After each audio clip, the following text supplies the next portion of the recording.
We had an interesting discussion with Jasper the other day. He was talking about Airbnb profiles and optimizing them for our RPM clients. And we got to talking about whether or not your profile photo for your host profile should be your brand logo or it should be a photo of a human. And we are going to dive in this episode why you might choose one or the other and the far-reaching consequences and decisions that might mean that you'll take as an STR operator.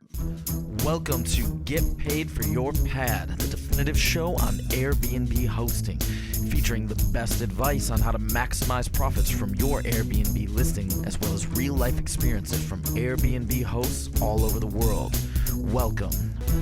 Get paid for your pad. Get paid for your pad. Get paid for your pad.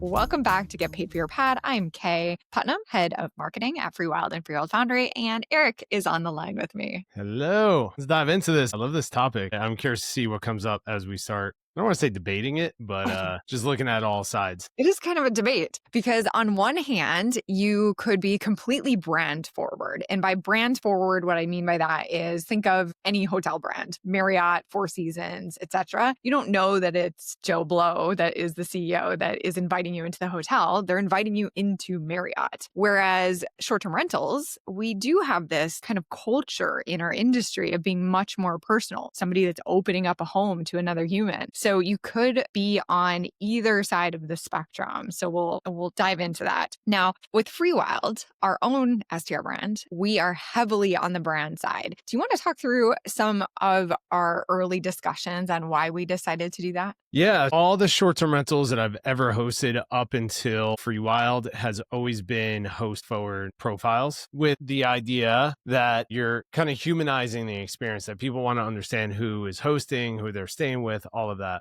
With Freewyld, to me, developing the brand is one of the most important and valuable things we can do. It's also one of the most difficult things of our journey here is developing trust within our brand and awareness within our brand. Yeah, at the early stages, there's a certain experience that you're having at Freewyld that we wanted to cultivate with wild mode and disconnecting from technology, being immersed in these beautiful, intentionally designed properties in nature. And to communicate that and to cultivate those experiences, it has to start at the first point of contact, if that makes sense. So I was just like envisioning out all the contact points of our guests coming across our profiles, our listings, all of that. And I wanted them to connect with Freewyld and understand that this is a Freewyld experience. It's not an Airbnb. So even though we're on Airbnb, it's a Freewyld experience. You're not just booking Airbnb, you're booking Freewyld. And the way to start that is the entire brand that we developed. And then we took a lot of focus towards, are we going to develop out our Airbnb profile to be Eric the host, or are we going to lead with the brand side? And very happy with the way that we led with the brand and the way that it shows up. Yeah. What's up, guys? Eric here. And before we dive into this episode, I want to introduce you to our podcast sponsor, Freewyld Foundry. Freewyld Foundry is a revenue management service, white glove, high touch service for the top 1% short-term rental operators. We're currently managing over $60 million in bookings, 1,700 listings worldwide, and we are growing very, very quickly. Our RPM program is a done-for-you revenue management service, and I want to invite you, if you are a short-term rental operator that's doing $1 million or more, or maybe about 15 listings or more, head over to freewildfoundry.com and apply for one of our free revenue audit reports. This is where Jasper and the team will actually take a look at your pricing strategy, audit all of your Airbnb listings, and let you know if you're leaving money on the table. So this is free. To everyone who's listening to this podcast, head over to freewildfoundry.com and apply for your free audit report. We knew right from the start, I think the first conversation that I had with you about Freewyld when we were starting to define the brand identity and story and strategy, you told me that Freewyld is going to be a generational brand. It's something that is going to be all over the country, all over the world. Hopefully it's something that your grandkids, God willing, someday will take over. And that really set the stage right from the start that this was going to be a brand forward business. However, that's not going to be the right choice for every single SDR business. Right. It's actually higher converting, and you might see less customer service complaints if you lead with the human aspect instead. Before we get too far in, I wanted to acknowledge what a brand is. This word gets thrown around. It's super nebulous. It's not just having a logo. It's not just having a color palette. It's not having a beautiful direct booking website. It's about being very intentional about the story that you're wrapping around your product. So instead of just a place to stay, a place to sleep, you are selling an experience to a specific person and type of person, guest avatar, as we've talked about on previous episodes. And you're also instilling a greater meaning or additional experience. At the end of the day, your brand is a promise. It's a promise of what people can expect when they buy from you. And it should be a promise that's different from the average, whatever you're selling. In the context of this episode, it's not just another place to stay. It's a Freewyld place to stay. Just on that point, like, it's so funny. Like, when you ask anybody what brand is, everyone has a different explanation to brand, right? So I love that. Like, the brand is the promise. For me, it's like, what is the experience? What's the memory? What's the feeling that we're cultivating for the individuals that choose to do business with us? To me, that's a big deal that you're choosing our property over all the competitors in the marketplace. And we want everything to be an experience, from the air quote landing page, the Airbnb page, to the messages that you're receiving, to when you first show up and see the property, to when you check in and that experience, to when you scroll on Instagram to find our profile. I wanted everything to be cohesive, and the promise is there, but it's also the feeling connection with that brand. When you choose brand over when you choose your personal face as a host, because there's a lot of companies out there, especially when they come to us for RPM, the professional vacation rental companies, that they're in certain markets, and it's just like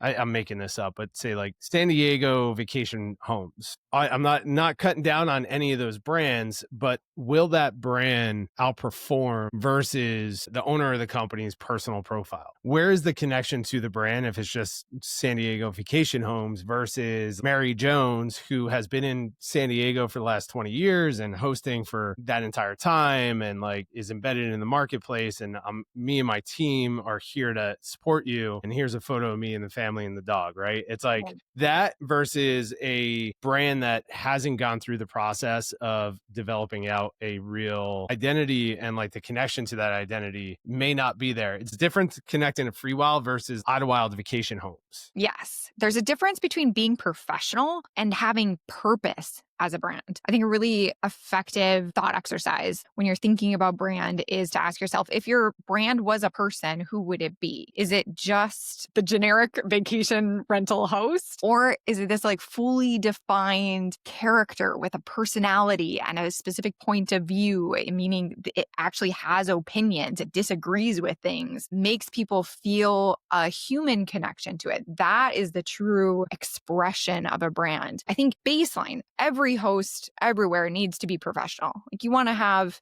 good communication guidelines. You want to be proactive with your guests. You want to take care of issues. Like, that's not the discussion that we're having here. It's like, does it make sense for you specifically to invest in crafting that whole persona? Because it's a big investment to take the time to think about it, to develop all of these aspects, and to bring it forward in every single touch point, like you were mentioning, from the OTA listings to every guest message to what happens when they check in. And it doesn't make sense for everybody, frankly. And I'd love your thoughts on this as well. But just to get us started, some of the places where it doesn't make sense would be if you don't have the same aspirations for scale as we do with Freewyld. If you're just pretty secure with like the size of your business, the place that you're at, you don't need this like national brand awareness. It can absolutely make more sense to connect as a human, host to guest, versus doing all of these extra steps to create that human connection. I think that's a big piece. You could also just kind of define it by the number of properties that you aspire to have. So although we only have 4 cabins, we aspire to have a lot more. What are some other examples that you can think of from your experience talking to all of these STR operators in RPM, in the masterminds that you've run, where maybe it doesn't really make as much sense to have a brand? Yeah, as we're talking about this, it's getting more and more clear for me that it really comes down to the decision of, do you want to develop a brand identity that connects with a certain consumer that's out there? Again, San Diego vacation homes, great professional brands, but on Airbnb, when you see that, there's nothing dramatically different about the brand when you see the name or the logo and all that other stuff compared to Idlewild Vacation Homes. It's very familiar and similar to what's out there, especially if there's not one unique thing that is really driving the connection between you and the consumer. I think it comes down to that. I really do, because at the end of the day, like, hopefully there's not a San Diego Vacation Homes out It there. probably is. I just made it up because I'm in San Diego and we're talking about vacation homes. But if San Diego Vacation Homes has something that's super unique about them, that is focusing on something that a certain type of client or guest or traveler is connecting to, you can lead with it. But I think those types of brands will lead better with the host identity. Exactly. Having a brand requires that you are differentiated from the market. And the actual implication of that is that you are going to repel some guests if you are doing branding correctly. So if you're not willing to do that, or if you're not willing to curate your portfolio of properties, or if you're not willing to speak to a very specific guest avatar, I'm sorry, you don't have a brand. You just have a business. And that's okay, because you can market a business effectively. But if you really want to lean into all of the advantages that strong brand gives you, you have to be willing to make some of those trade-offs. 100%. I'm trying to think of some examples of what that means. I've been really focused on like boring businesses, learning about boring businesses that just like pump out a ton of cash, but they don't have that brand awareness, or they're not focused on it. Cause like we both know, like building brand is like what we've been building with Freewyld is a lot of work, and some brands take off right away. If you're trying to develop out the brand, it requires a lot of investment, not just money, but time and energy and thought, all of that. But it's like the local laundromat. They don't need to necessarily focus on brand unless, to your point, they're trying to expand into multiple cities or in an area. And we're known for this. Those types of brands, the laundromat that's in town, they should be focusing on the results, the service that they're offering, not necessarily their brand. And eventually the service and the experience becomes the brand. Right? It becomes the awareness from the people that are returning to the market. Oh, you have to stay at San Diego Vacation Homes. Like, they're the best of the best at what they do. But to communicate that on Airbnb, when people are just scrolling and they want to connect with either the brand or the person, you probably have a higher chance of connection with leading with the host profile. Jasper brought up to us the other day, like, results in lower negative reviews because they feel connected to the person versus this random vacation brand that I've been talking to. I don't know who it is, blah, blah, blah. So it lowers the risk of that. So I think for everyone who's listening, like, that's the way to kind of think through this is like, do you want to put the effort into developing an identity behind your brand that you expand and that the brand is what you're known for? Or do you want to just be like really good at the business and the service of what you do? The brand is there. Your company name is there. To your point, the professionalism's there, but it's not the factor that you're driving. Yep. That makes sense? Yeah, this is such an interesting conversation because there's a lot of reasons not to invest super heavily in branding. And this sounds sacrilegious because I am a brand strategist at heart. So let me just speak to the other side of the coin as well. The reason why you do this, aside from scale, like I mentioned earlier, is often you get a pricing premium, like Warren Buffett calls it. So customers, guests, are less price sensitive when they are attached to a brand because you are no longer a commodity. You're not comparing apples to apples. Now you're comparing apples to apple pie, and you're just in a completely different category in their mind if you do the brand building correctly. So you have the potential to create more revenue. Specifically in the SDR space, one of the reasons why we did decide to be so brand forward on Airbnb, it's a little bit of a strategy. If we can earn that relationship with the guest directly, we'd prefer to do that. Of course, we're operating within Airbnb's terms of service. We're not doing anything shady, but if people start to know us for our brand name and our brand experience, and people can seek us out directly. And there's benefits to that brand forward identity, but it's not immediate and it's not actually on the OTA that you're getting that benefit. It's just more of this long-term investment that you're speaking to. But for a lot of people, like, direct booking just isn't a super strong channel for them, and it's not worth investing in at this point. Although you could definitely argue with how the review algorithm and the visibility algorithm is going that almost everybody should be investing more into alternate channels. Or maybe direct booking isn't your channel. Maybe you're just moving over to some of the other OTAs that are being more host friendly, for example. 100%. One other thing too that I talk about Rourke all the time, the clothing company Rourke. And one thing I love about them is like they developed this brand, this adventure brand where they have very specific style clothing, but everything is based around adventure. But they've also developed a character for their brand. So Rourke is a fictional character that this clothing company essentially is following around the world. This character is immersing himself into the local culture and local adventure. And through that is inspired the product, which is the clothing. And they have new clothing lines, themes from a different part of the world every quarter. To me, I freaking love that. Obviously, you know, this has been, Rourke is a leading inspiration for us for Freewyld. I'm thinking through the objections to the host profile too of like, well, I don't want my face out there. I don't want to be that person. I'm not really interested in scaling this brand.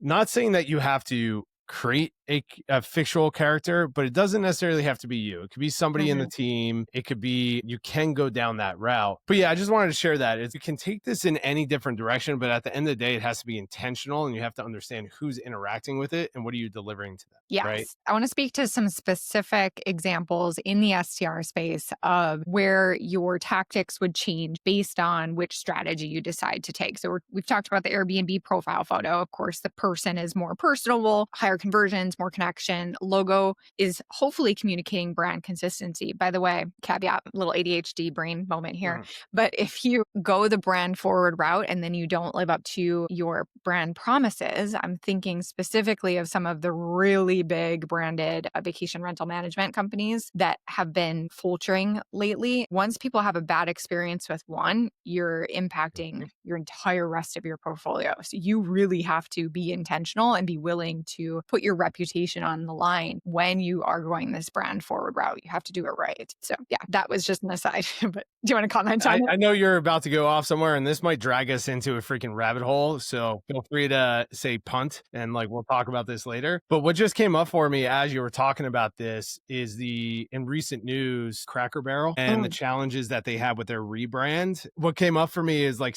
not really studying, but just following what's happening with like the disruption of their business with the decision to rebrand and develop essentially like a new identity for their company. And they apparently invested a ton of money into doing this rebrand and like all these different changes, but they went completely off the route of understanding their true brand identity and who they're serving and what their customer really wanted, right? So to your point, they made this decision that excited, I guess, the team, but it seemed like they were fully disconnected from their true identity as a brand and understanding who they serve. I don't know what their intentions were, but it disrupted them so much that they lost hundreds of millions of dollars of value for their company. And there was a huge outcry on this, and it was all just brand. It was a logo and changes of design in their locations that cost them hundreds of millions of dollars. Yeah. I think the CEO that led with the rebrand was let go by the board, and then they're back to square one of like, okay, we're not changing anything, we're good, and now everyone's happy again. What comes up for you when you hear that? Because to me, I'm just like, don't do that, Eric. Don't do that. Understand your brand, understand your identity, serve the people that love your brand, and stick with that. Don't bring in personal agendas and opinions to switch something unless you're going all in. I think Jaguar is another example of that. And Bud Light in the last year or so. I think what's so interesting about those case studies is like you said, I feel like they've lost their way a little bit. So they're ignoring what their brand DNA is built on and their history. And instead of doubling down on what makes them differentiated and really unique and who their people are, they tried to go off into left or right field, whatever.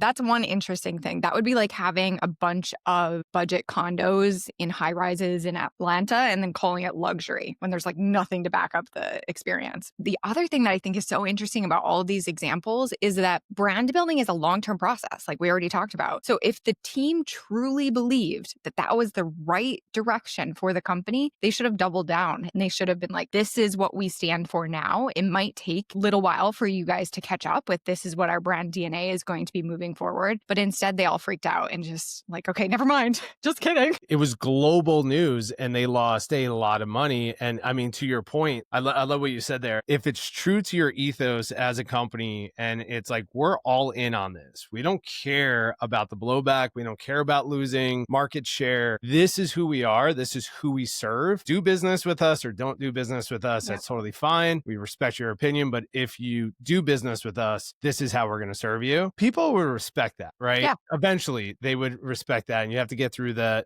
wave. To me, watching that and watching Jaguar, it comes out of nowhere. And it seems like they have a disconnection to who the people are that's keeping them in business. So yeah, I think that's really, really important too. It all comes back down to intention and understanding what you truly want to build. And yeah, anyway, rabbit hole, but I think that was really important to go deeper into. It was way more interesting than what I was about to go through. Let me just do this rapid fire. So specific places where you're going to make a decision is brand forward listing titles. Probably if you're going to follow our example, you would mention the brand name in the actual title. So you're caring less about SEO. You're not just a luxury cabin with a hot tub in Idlewild. You're Freewyld, Coulter Pine Cabin. Again, it's so interesting because we're making the decision to sacrifice perhaps some short-term results for the long-term investment of building the brand in the listing titles, in the profile picture. The guest communication, either it's coming from the primary host, this character that we're talking about, the Rourke example. So in Freewild's example, we could sign all of our guest communication from Eric, the founder of Freewyld, but we don't. We just tend to be like, we're sending messages from Freewyld, the brand. You'll see in your reviews which direction you're falling into, whether you're being intentional or not. But often in reviews, your guests will echo back what they perceive to be true about you. So a review that says, Eric is incredible, like we loved him as a host, he was super responsive, is very host forward. If they're saying our Freewyld stay was amazing, we know that we're starting to accomplish that brand forward story. And you could come up with a bunch of other examples, but it literally impacts everything. So the important thing is to make the decision first and then be intentional about how it's playing out in all of the different touch points. Yeah, no, that's a good point. There have been some really interesting STR brand forward companies that have come forward lately. So I think of like Avant Stay, I think of Sonder. Definitely we're trying to follow in their footsteps with Freewyld. What do you think some of those companies are doing well? What are you inspired by? Avant Stay has just always been a huge inspiration watching them go from concept. I remember having coffee with Sean Bruner, the CEO and co-founder, literally a week before they launched. He's like, this is what we're doing and this is the vision. And he already saw that this is going to be a global brand and this is what we're going to do. But throughout the years, what I found interesting, and I think COVID really kind of shaped this for them, but throughout the years, I think this is important too, is like, just because you're in one lane doesn't mean that you can't evolve into something else. I don't think it was intentional. Sean, correct me if you hear this or not, but I don't think it was intentional that they were going into group stays. I think it evolved into group stays for them because during COVID, I think something shifted for their business and now they're focused on that larger group stay brand. But what I love about Avant Stay is they've always had this massive vision of what they were going to create. They've always led with brand first. So if you go on Airbnb or if you just search a market Avant Stay Airbnb, you can find their Airbnb profiles. They have a ton of them, but they're always branded as Avant Stay. I believe we do the same on our Airbnb profile. We say Freewyld is Eric, Kay, May, Claudia. Like we have the names in there. Wow. So there is some human component to it. So I think they do that as well, which I really love. And then they're staying true to the quality of their property. Vacasa felt like they just took on anybody and everybody. And I always say, if you're serving everybody, you're serving nobody, right? Mm-hmm. So Avant Stay does a really good job at leading their brand forward everywhere they go. And then the quality of their properties are consistent, which I really, really appreciate because it's hard to do that. That means that they're saying no to a lot of assets and they're just focusing on what's working for them. Such a good example. And again, because they're all in on these group stays, they know who their guests are, they know what they want, they know what kind of asset in terms of properties they should be acquiring, and they're being so intentional about all of those things. I really love them as a branding case study, and I would be super curious to hear if they did end up pivoting during COVID. Yeah, might be time to bring Sean back on here. We interviewed him years ago, multiple times. I haven't caught up with him in a while, so it'd be good to bring him on here here and we could chat through that with him. Would be super interesting. And then Saunders, they have like these super design forward, and they tend to have like a bunch of condos or a bunch of apartments all in one building. So it feels kind of hotel-ish. And they're really bridging that gap between being in a shoebox in a hotel and then having this more like short-term rental focused type of brand, but more hotel level amenities and style service, which I think is a really interesting brand as well. Yeah, they definitely evolved into that. They were one of the first starters along with Avant and Stay Alford and like all those other companies that got into the rental arbitrage model very, very quickly. And then COVID crushed everybody. And then they pivoted into more of the management and now the ownership model where they're buying and developing their own properties. And they are leaning more towards that hotel style, but Airbnb. So like no front desk and self-check-in, stuff like that. The challenge with fast scale in companies is that you lose quality the faster you scale. And we see this over and over and over again. And we'll save this for another conversation. Their business model and how they were structured and how they raised and like what they were doing on the books to show like, hey, we have occupancy, but they're just like not profitable because they're slashing prices to get the occupancy and like all these other things. They're still doing a great job at what they're doing. But when it comes to the brand side, they've definitely developed themselves as that like professional urban design forward properties, right? So people are aware of it. People say that I'm staying out of Sonder. So that brand awareness is there. I haven't stayed out of Sonder in a long time. So I'm really curious to see if their perceived value is met through the product, is matched through the product. Which episode was that we talked about that in depth? Was it the operational excellence one? That one would be a great next episode to listen to if you're interested in that